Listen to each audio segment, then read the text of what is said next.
He had different rules for me and his son. Regretted it. My cubicle at Innovate Marketing wasn't exactly prime real estate. Tucked away in a corner, perpetually bathed in the sickly glow of fluorescent lights, it was a testament to my dedication. Or maybe my naivete for thinking hard work actually got you somewhere in this place. I'm Sarah, a marketing analyst. I eat, sleep, and breathe data. Give me a spreadsheet and I'll give you insights you never knew existed. Before Mark, my boss, started acting like I was personally responsible for the rising cost of coffee filters. It started subtly. More questions about my methodology, even when my campaigns consistently outperformed projections.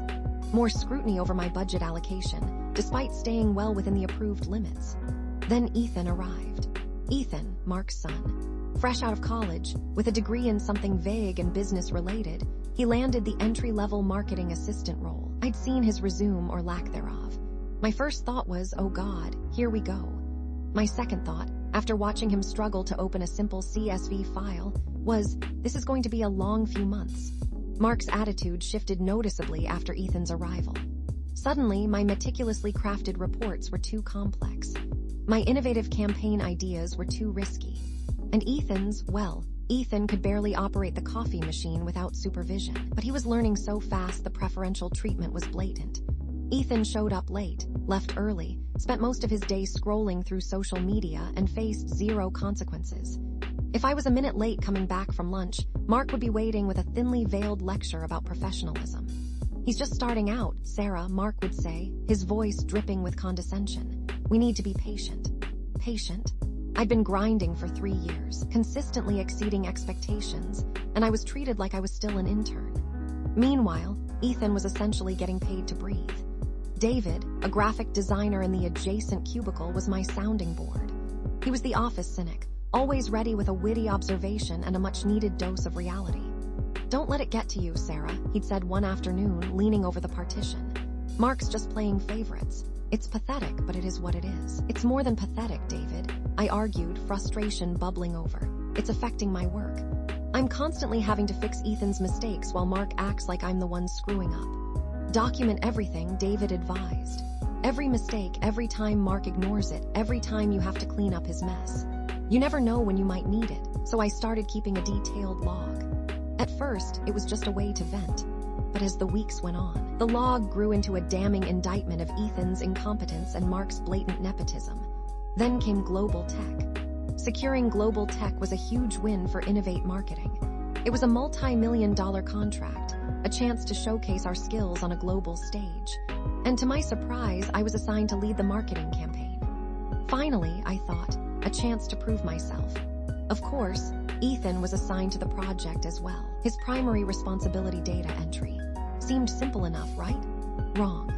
I spent hours meticulously planning the campaign, analyzing market trends, developing targeted strategies. Ethan, meanwhile, spent his days making typos and entering inaccurate data. I noticed the discrepancies almost immediately. Customer addresses were wrong, demographic information was skewed, and sales figures were completely fabricated. The entire database was a disaster. I tried to warn Mark.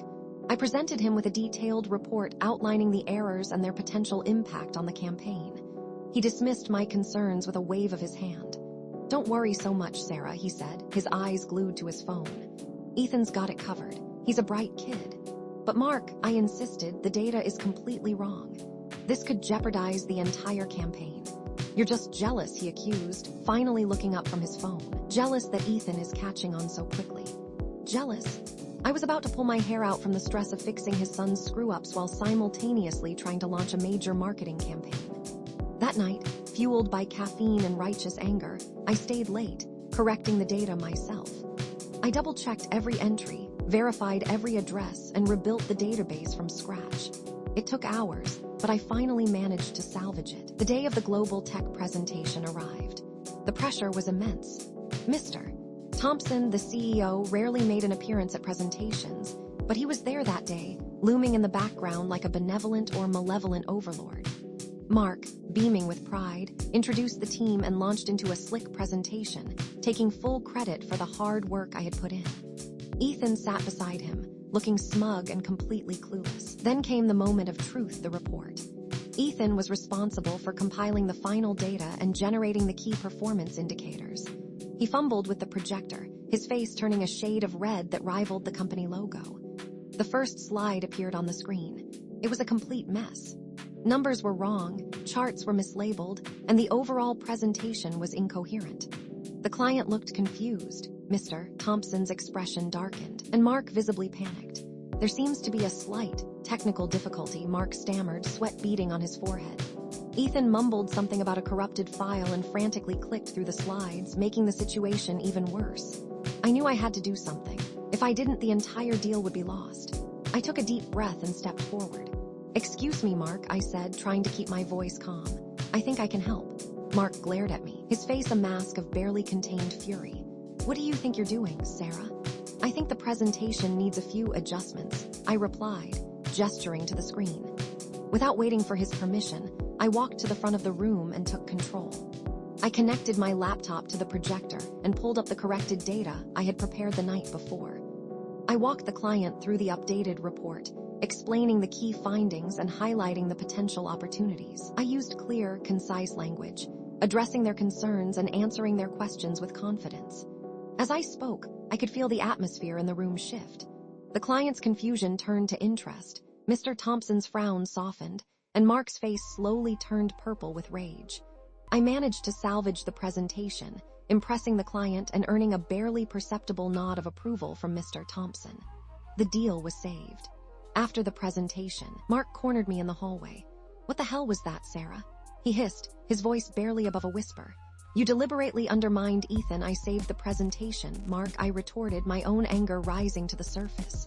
"Ethan's incompetence almost cost us the global tech deal." "He's still learning," Mark insisted, his eyes blazing. "You need to be more supportive. And you need to be more honest," I shot back. "Ethan is not qualified for this job, and you know it. You're putting the entire company at risk because you can't admit your son is a failure." He stared at me for a moment, speechless with rage. Then he did something that truly shocked me. He patted Ethan on the back, said he did a good job, and took full credit for my work. I walked away, feeling defeated and disgusted. I knew I couldn't stay silent any longer. That evening, I met David at our usual watering hole after work. I recounted the events of the day, my voice trembling with anger and frustration. "I can't believe he actually blamed you," David said, shaking his head in disbelief. "That's beyond messed up." "I'm done, David," I said, taking a long sip of my beer. "I'm not going to let Mark and Ethan walk all over me anymore."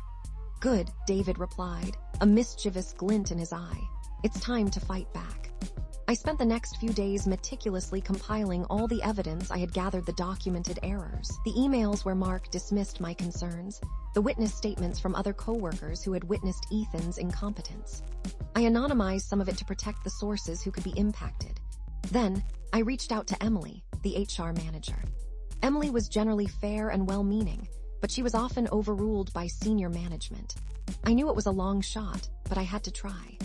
I sent Emily the documents, along with a detailed letter outlining my concerns. I explained how Mark's preferential treatment towards Ethan was creating a hostile work environment and jeopardizing the company's reputation. Emily called me in for a meeting the next day. She listened patiently as I recounted my experiences, her expression growing increasingly grim. "I'm sorry you've been going through this, Sarah," she said when I had finished.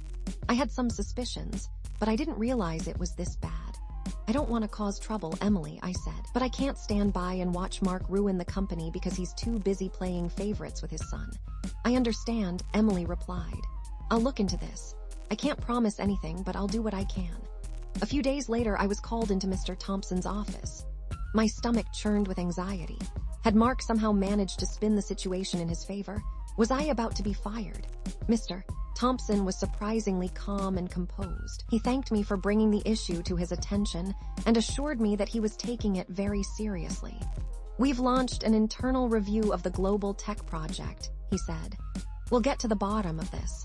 Over the next few weeks, the office was buzzing with rumors. People were being interviewed, documents were being scrutinized, and Mark was visibly sweating bullets. Finally, the results of the internal review were announced. Ethan was quietly demoted to a less visible role, where his incompetence couldn't do as much damage. Mark was issued a formal warning for nepotism and unprofessional conduct. He was placed under increased scrutiny, and his authority was significantly reduced. A few days later, Mr. Thompson called me back into his office. "Sarah," he said, smiling warmly, "I want to thank you for your courage and your dedication to the company. You did the right thing." He then offered me a promotion to a senior analyst role with increased responsibility and a significant raise. "You have a bright future here at Innovate Marketing, Sarah," he said. "I look forward to seeing what you can accomplish." I walked out of Mr. Thompson's office feeling a sense of relief and vindication I hadn't felt in months. I had stood up for myself, I had exposed the truth, and I had been rewarded for it. David was waiting for me at my cubicle, a grin plastered across his face. "I heard the news," he said, clapping me on the back. "Congratulations, Sarah, you finally got what you deserved." That evening, David and I went out to celebrate. As we raised our glasses, I couldn't help but smile. Justice had been served. A week later, I saw Mark in the break room grabbing a cup of coffee. He avoided eye contact, his face etched with bitterness and resentment. As I walked past him, I couldn't resist saying one last thing. "Sometimes," I said, my voice calm and steady, "the rules you make for others end up applying to yourself." I walked away, leaving him standing there, speechless and defeated. It wasn't about the promotion, or the raise, or even the revenge. It was about doing what was right, even when it was difficult. And in the end, it was worth it. I looked forward to continuing to work at the company and helping its future success.